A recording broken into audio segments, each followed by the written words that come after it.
नमस्कार. दृष्टी मीडिया प्रस्तुत प्रॉस्पर मनी मार्ट प्रायोजित मनस्विता दीपोत्सव कर्तृत्वाचा या कार्यक्रमाच्या आजच्या भागात मी रुपाली विरकर तुम्हा सर्वांचं मनापासून स्वागत करते.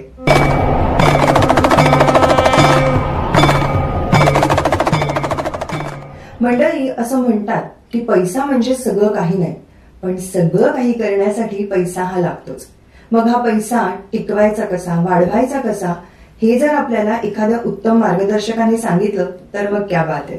मनस्वितेच्या आजच्या भागात आपण भेटणार आहोत फायनान्शियल कन्सल्टंट सपना सावंत यांना. नमस्कार सपना. नमस्कार. सपना, तुम्ही गेली 3 वर्ष फायनान्शियल कन्सल्टंट म्हणून काम करता, पण बेसिकली फायनान्शियल कन्सल्टंट नेमकं काय करतो? फायनान्शियल कन्सल्टंट बेसिकली तुमच्या पैशाला योग्य मार्गदर्शन करतो. जर समजा तुमचं पुढच्या 10 वर्षात काहीतरी अचीव्ह करण्याचं गोल असेल तर ते अचीव्ह करण्यासाठी कुठले इझी वे आहे ते तुम्हाला त्यांच्या मार्गदर्शनाने इझिली करू शकता. मग तुमच्या या व्यवसायाची म्हणजे एसके वेल्दी माइंड्स या व्यवसायाची सुरुवात कशी झाली? मी फाउंडर आहे या एसके वेल्दी माइंडची. ह्याची सुरुवात माझ्या घरातूनच झाली. जेव्हा 2019ला करोना आला तेव्हा प्रत्येकाच्या घरात फायनान्शियल क्रायसिस आले, तर त्यामध्ये असलेल्या पैशामध्ये कसं मॅनेज करायचं आहे.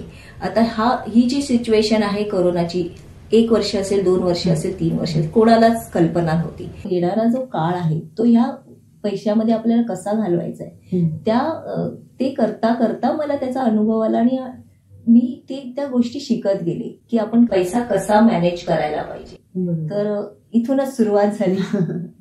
मग जेव्हा ठरवलं तुम्ही की आता आपण घरातलं प्लॅनिंग करून दिलेलं आहे, तर आपण आता बाहेरच्या लोकांना देखील मदत करावी, तर मग कुठल्या लोकांपासून म्हणजे कुणापासून सुरुवात केली? मी सुरुवात केली एका गव्हर्नमेंट रिटायर्ड, जस्ट रिटायर्ड झालेले आणि त्यांच्याकडे भरपूर असे रिटायरमेंटचे पैसे आलेले आणि त्यांना कळत नव्हतं की त्या पैशांचं काय करायचं.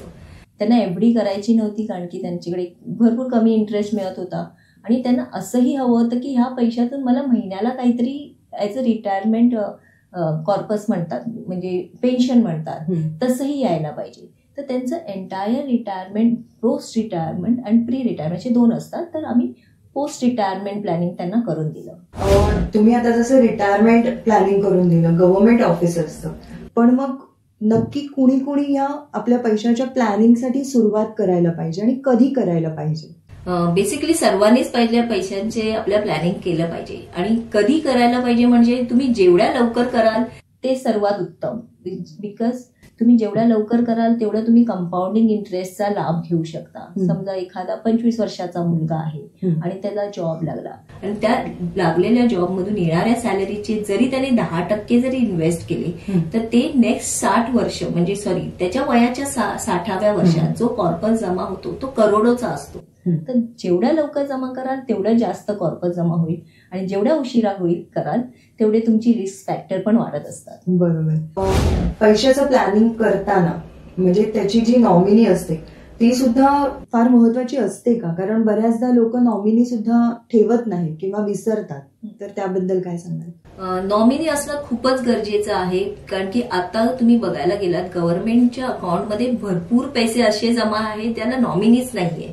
मग अशा वेळी आपले पैसे आपल्या योग्य हकदाराला मिळायला पाहिजे, त्यासाठी तुम्ही नॉमिनी करणं खूपच गरजेचं आहे. त्याला इस्टेट प्लॅनिंग पण म्हणतात. जेव्हा तुम्ही एखाद्या वयाच्या पडावावर येता त्यावेळी तुम्हाला माहिती आहे की ह्याच्यानंतर माझे इन्कम बंद होणार आहे किंवा मी जर 60व्या वर्षी आहे, मी जो वेल्थ जमा केलेली आहे ती माझ्या वारसदारांना योग्यरीत्या मिळायला पाहिजे. तर ती कशी मिळायला पाहिजे त्याला इस्टेट प्लॅनिंग म्हणतात. ओके. तर ते आपण करायला पाहिजे. म्हणजे रिटायरमेंट प्लॅनिंग झालं, इस्टेट प्लॅनिंग झालं, अशा आणखी कोणकोणत्या सर्व्हिसेस तुम्ही देता? ह्याबरोबर आम्ही NRI इन्व्हेस्टमेंट पण करतो, चाइल्ड एज्युकेशन प्लॅनिंग पण करतो, वेल्थ प्रोटेक्शन प्लॅनिंग जे खूपच महत्वाचं आहे ते आम्ही करून देतो. ऍक्च्युली ही तर थोडीशी संभ्रमावस्था वाटते मला की फायनान्शियल प्लॅनिंग पण मग वेल्थ प्रोटेक्शन प्लॅनिंग, तर हे वेल्थ प्रोटेक्शन म्हणजे नक्की काय, त्याबद्दल थोडं सांगा. जसं सेव्हिंग आणि इन्व्हेस्टमेंट वेगवेगळं असतं तसंच वेल्थ प्रोटेक्शन प्लॅनिंग हे खूप वेगळं असतं. जेव्हा आपण सेव्हिंग करतो, आपण एखादा पैसा बँकेत ठेवतो किंवा कुठेतरी आपल्या FD मध्ये करतो, पण इन्व्हेस्टमेंट म्हणजे आपण एखाद्या ठिकाणी 1 रुपया गुंतवला तर त्याचे ऍटलिस्ट 2 रुपये आपल्याला मिळायला पाहिजे असे आपण प्रोव्हिजन करतो. समजा माझ्याकडे करोडो रुपये आहेत पण माझ्याकडे हेल्थ इन्शुरन्सच नाहीये, तर एखाद्या वेळी मी अचानक मला कुठलाही हार्ट अटॅक आला किंवा कुठलाही रोग लागला तर त्याच्यामध्ये as per the medical inflation एवढं वाढलं आहे की आपले पूर्ण पैसेही त्याच्यात जातात. मग आपण अशी जर प्रोव्हिजन केलेली नसेल इन लाईफ इन्शुरन्स प्लॅनिंग किंवा हेल्थ इन्शुरन्स तर आपला जो जमा झालेला पैसा तोच आपण वापरतो. मग ह्या अशा अवस्था आहेत जे माणसाला गरीब बनवतात. बरोबर. त्यासाठी वेल्थ प्रोटेक्शन प्लॅनिंग करणं तेवढंच महत्वाचं आहे जेवढं इन्व्हेस्टमेंट प्लॅनिंग करणं. अच्छा. मग आता एवढ्या कालावधीमध्ये साधारण कोणकोणत्या प्रकारच्या लोकांना तुम्ही या सर्व्हिसेस दिलेल्या आहेत? आम्ही 3 क्षेत्रात कामं करतो. एक तर गव्हर्नमेंट एम्प्लॉईजसाठी आम्ही कामं करतो, कॉर्पोरेट एम्प्लॉईजसाठी काम करतो, प्लस आम्ही बिझनेसमॅनसाठी पण काम करतो. व्यावसायिक असतील किंवा ऍक्टिंग फील्ड असेल अशी जी क्षेत्र, या सगळ्यांना तुम्ही कसं मार्गदर्शन करता? व्यवसाय क्षेत्र आणि प्रोफेशनल म्हणतो आपण, जे ऍक्टिंग आहे किंवा डॉक्टर्स आहे किंवा वेगवेगळ्या क्षेत्रातले जे कलाकार आहे, ह्यांच्याकडे कसं रेग्युलर इन्कम हे नसतं, फ्लो नसतो. तर त्यासाठी त्यांनी जेव्हा त्यांच्याकडे लमसम अमाऊंट येते तेव्हा त्यांनी एखाद्या अशा इन्स्ट्रुमेंटमध्ये टाकायला पाहिजे जिथून त्यांना असा कॉर्पस जमा होईल तो तुम्हाला रेग्युलर इन्कम जनरेट करून देईल. तर ह्या लोकांसाठी फायनान्शियल प्लॅनिंग खूपच महत्वाचं आहे, कारण की त्यांना आज काम आहे उद्या काम येईल की नाही माहित नसतं. कारण की हा अनुभव मी माझ्या घरातूनच घेतला आहे, त्यामुळे मला माहिती आहे ते कशा परिस्थितीत इन्कम जनरेट होत असतात. बरोबर. तुम्ही म्हणालात की जेवढ्या लवकर सुरुवात कराल तेवढं चांगले, पण तरीही वयोमर्यादा याच्यामध्ये महत्वाची ठरते. मी जसं थोड्या वेळापूर्वी बोलले की 25 वर्षाचा मुलगा जॉबला लागला तेव्हा जर त्याने 1000 रुपये जरी केले तरी त्याच्याकडे जे वयाच्या 50व्या किंवा 60व्या वर्षात करोडो रुपये जमा होतात, तेच जर तो 35व्या किंवा 40व्या वर्षात महिन्याला 50,000 जरी जमा केले तरी त्याचे तेवढा कॉर्पस बनणार नाही. तर ह्याचं कारण हे आहे, जेव्हा आपण एखाद्या समजा म्युच्युअल फंडमध्ये टाकले पैसे, जेव्हा मार्केटचं अपडाऊन होतं तेव्हा त्याच्यामध्ये जो व्होलॅटिलिटीमध्ये जेव्हा तुम्हाला कंपाऊंडिंग इंटरेस्ट मिळतं ते खूप छान प्रकारे वाढत जातं. आणि ते वाढलेले पैसे खूप महत्वाचे असतात at the end of your retirement age. Retirement एजच्या बद्दल म्हणाल तर तुम्ही मगाशी आपण जेव्हा ऑफ कॅमेरा गप्पा मारत होतो तेव्हा एक खूप छान उदाहरण दिलं होतं. मला वाटतं ते उदाहरण जर तुम्ही आता आपल्या प्रेक्षकांना दिलं तर ते जरा जास्त लवकर कळेल लोकांना की तुम्हाला नक्की काय म्हणायचंय. आता आम्ही भरपूर तरुण मुलांना भेटतो, त्याच्यात ते काय म्हणतात की मला 45 वयात रिटायर व्हायचंय, मला 50व्या वयात रिटायर व्हायचंय. म्हणजे त्यांच्याकडे इन्कमचा लाईफ स्पॅन खूप कमी करून दिलं. मग ह्यामध्ये वयाच्या 50व्या किंवा 60व्या वर्षी जेव्हा तुमचं इन्कम बंद होतं तेव्हा तुमच्याकडे असं कॉर्पस जमा झालं पाहिजे जे तुम्हाला लाईफ लॉंग पर्यंत इन्कम जनरेट करून देईल. आता 60व्या वर्षी आपली शक्ती ही कमी झालेली असते. आता सगळेच अमिताभ बच्चन नाहीये जे वयाच्या 60 नंतर तेवढ्याच स्फूर्तीने आणि तेवढ्याच एनर्जीने काम करू शकतात. तर त्यासाठी आपण ती प्लॅनिंग खूपच महत्वाची आणि ती केलीच पाहिजे. मग इतक्या सगळ्या लोकांबरोबर काम करत असताना कुठे कोणाचा फीडबॅक किंवा एखादी प्रतिक्रिया किंवा एखादा अनुभव जो तुम्हाला इथे शेअर करायला आवडेल त्याबद्दल सांगा. आमचे एक मित्रच होते, तर त्यांनी एक पॉलिसी ऑलरेडी घेतलेली होती पण त्यांनी काही कारणास्तव त्यांना ते कंटिन्यू करता नाही आली. तर झालं काय, तर ही एक दुर्घटना सांगता येईल. तर ती पॉलिसी जी त्यांनी घेतलेली ती त्यांनी त्यांच्या मुलांच्या नावावर घेतलेली, त्यामुळे त्यांचं लाईफ कव्हर पण मुलांचं होतं. त्यांना 2 मुली आहेत.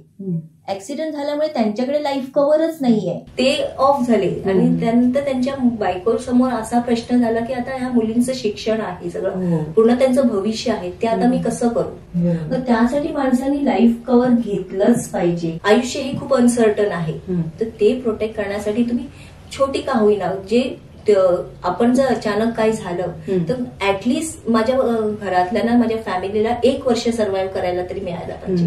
सो त्यासाठी आपण म्हणजे असं हा अनुभव खूप दुःखद होता, पण तो अनुभव आहे आणि ह्यातून लोकांना भरपूर शिकण्यासारखं आहे की आपण आपलं लाईफ प्रोटेक्ट का करायला पाहिजे. मग हे काम करत असताना काही अचिव्हमेंट्स तुम्हाला मिळाल्या का? मी खूप लोकांना भेटत असते, तर त्यामुळे लोकांना हे माहितीये की ही जे काही आम्हाला सांगते, ही जी काही आम्हाला कन्सल्ट करते ते आम्हाला महत्व देऊन करते, नाही त्या प्रोडक्टला. तर त्यामुळे मला अवॉर्ड म्हणजे मंथली अचिव्हमेंट तर मिळतच असतं. तर मला बजाज कडून मिळालेलं आहे, मला केअर हेल्थ इन्शुरन्स कडून मिळालंय, मला एनजे म्युच्युअल फंड कडून मिळालेलं आहे. म्हणजे असे अवॉर्ड्स मिळाले. आता पुढचे टार्गेट्स जर आपण विचारात घेतले तर त्याबद्दल काय सांगाल? छोटं टार्गेट म्हणायचं, नेक्स्ट 5 वर्षात मला ऍटलीस्ट 5,000 लोकांचं लाईफ सिक्युअर करायचं. हो, ग्रेट. आमच्या सगळ्या टीमकडनं तुमच्या या टार्गेट्स पूर्ण होण्यासाठीच्या खूप खूप शुभेच्छा. सपना, एखादी व्यक्ती जेव्हा फायनान्शियल कन्सल्टन्सी तुमच्याकडनं घ्यायला येते तेव्हा तुमची नक्की प्रोसेस कशी असते? जेव्हा आपण जिमला जातो तेव्हा जिम इन्स्ट्रक्टर लगेच तुम्हाला 10-20 किलोचे डंबेल्स देत नाही. तर तो आधी तुमचं पूर्ण बॉडी स्ट्रक्चर अनालाइज करतो आणि नंतर तो स्टेप बाय स्टेप तुम्हाला एक एक वर्कआउट देतो. तर त्यासारखंच आम्ही काय करतो, आम्ही फायनान्शियल फिटनेस अनालाइज करतो. आमच्याकडे तसे टूल्स आहेत ज्यात तुम्ही स्वतःची फायनान्शियल फिटनेस काय आहे ते अनालाइज करू शकता. त्यानंतर आम्हाला अंदाज येतो की ह्या माणसाचं ऑलरेडी किती इन्व्हेस्टमेंट आहे आणि कसं स्वतःला कव्हर केलंय आणि त्याला आता किती गरज आहे. तर आम्ही त्याची नाही इन्व्हेस्टमेंट अनालाइज करतो, प्लस आम्ही त्याची इन्शुरन्स किती आहे ते पण अनालाइज करतो. पण as per the inflation rate त्याने जे काही आता सेव्ह केले ते त्याला नेक्स्ट 10 वर्षानंतर इनफ आहे का, मग असं पूर्ण त्याचं अनालाइज केल्यानंतर आम्ही त्याला प्रॉपर कस्टमाइज प्लॅन करून देतो. ही खूप छान सुंदर टर्म आहे फायनान्शियल फिटनेस, सगळ्यांनी लक्षात घेतली पाहिजे. कुठलाही व्यवसाय म्हटलं की त्याच्यामध्ये घरातल्यांचं किंवा आपल्या फ्रेंड सर्कलचं सहकार्य फार महत्वाचं असतं. तुम्हालाही कुणाचं सहकार्य लाभलेलं आहे का? जसं एका यशस्वी पुरुषाच्या मागे स्त्री असते, तसंच माझ्या यशाच्या मागे पुरुष खूप भक्कमपणे उभा आहे. ते म्हणजे माझे हजबंड मिस्टर कमलेश सावंत. आणि महत्वाचं बोलायला गेलं तर माझी मुलगी स्वरा सावंत जी 9 वर्षाची आहे. कारण की मला बरेचदा तिला वेळ देता येत नाही, पण ती खरंच ऍडजस्ट करते आणि हे दोघेही एका पिलर सारखे माझ्या मागे उभे आहेत. नाही, खरंच आपल्या फॅमिलीचं हे सपोर्ट सिस्टम म्हणून आपल्या बरोबर असणं फार महत्वाचं आहे. आज तुमच्यासारखी स्त्री फायनान्शियल कन्सल्टंट म्हणून काम करते, तर स्त्रियांना तुम्ही काय मेसेज द्याल? आजच्या स्त्रिया एवढ्या छान शिकल्या आहेत आणि एवढ्या मोठमोठ्या पदावर ते काम करतायत.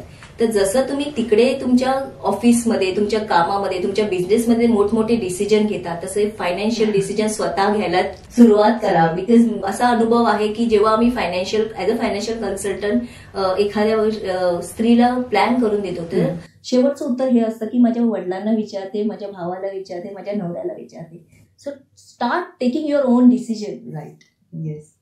आपल्या सगळ्यांनाच पैसा कमवणं, टिकवणं आणि सांभाळणं फार महत्वाचं आहे हे तुम्हाला या गप्पांमधून कळलंच असेल. तेव्हा तुम्हाला देखील तुमचा पैसा टिकवायचा असेल, सांभाळायचा असेल तर सपना सावंत यांना नक्की कॉन्टॅक्ट करा. सपना, आज तुम्ही इथे आलात आणि इतक्या महत्वाच्या विषयावर इतकी छान माहिती सांगितली, त्याबद्दल खरंच खूप खूप धन्यवाद. तुम्हालाही खूप धन्यवाद मला इथे बोलवल्याबद्दल. आणि खरं तर दिवाळी आहे, सो सगळ्या आमच्या प्रेक्षकांना मनस्वितेच्या संपूर्ण टीमकडनं दिवाळीच्या खूप खूप शुभेच्छा. आणि SK वेल्दी माइंड कडूनही तुम्हाला दिवाळीच्या खूप खूप शुभेच्छा. धन्यवाद.